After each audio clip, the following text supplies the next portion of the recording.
once again to Through the Bible. Today we will begin with our next book, 1st and 2nd Kings. And our first story is about Solomon, David's son, being crowned king. Solomon succeeds David, 1st Kings, chapters 1 and 2. When David was an old man, he had gathered great treasures together and wanted very much to build a great temple to the glory of God. But this was not allowed. God honored him for his wish, but because he had been a man of war and blood, he could not build the temple. That work would have to be done by his son Solomon after him. In his last years, David was very weak and nearly blind and spent much of his time in bed. This gave some of his enemies the chance they were looking for.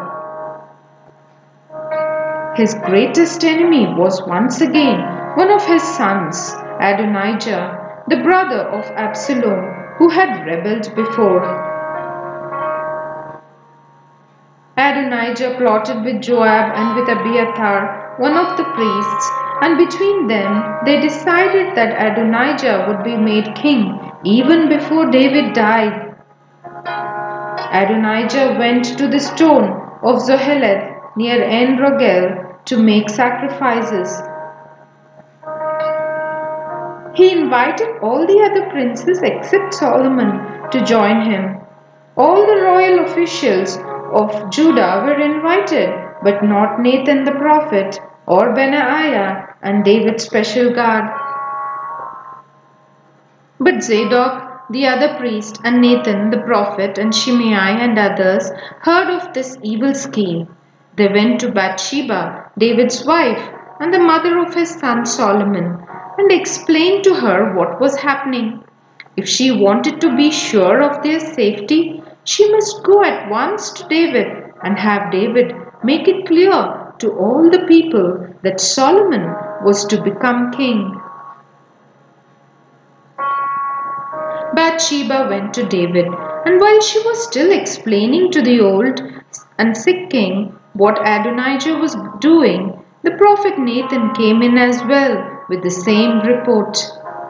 Then David was so stirred up that he raised himself up on his elbow and said, "As surely as the Lord God lives, it is Solomon my son who is to follow me.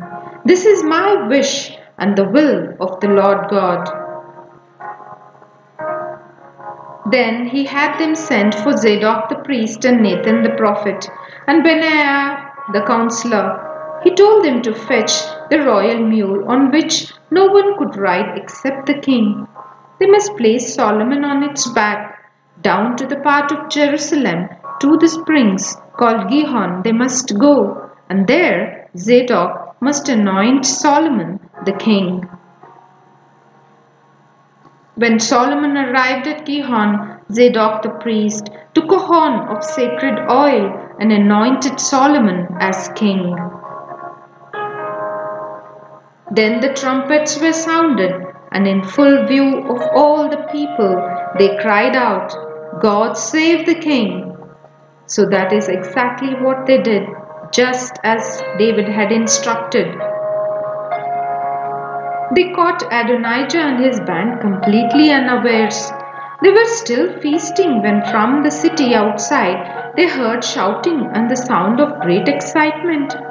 Then they realized what was happening. Solomon had already been proclaimed king. When the followers of Adonijah heard this, they were afraid and slipped away quietly to their homes.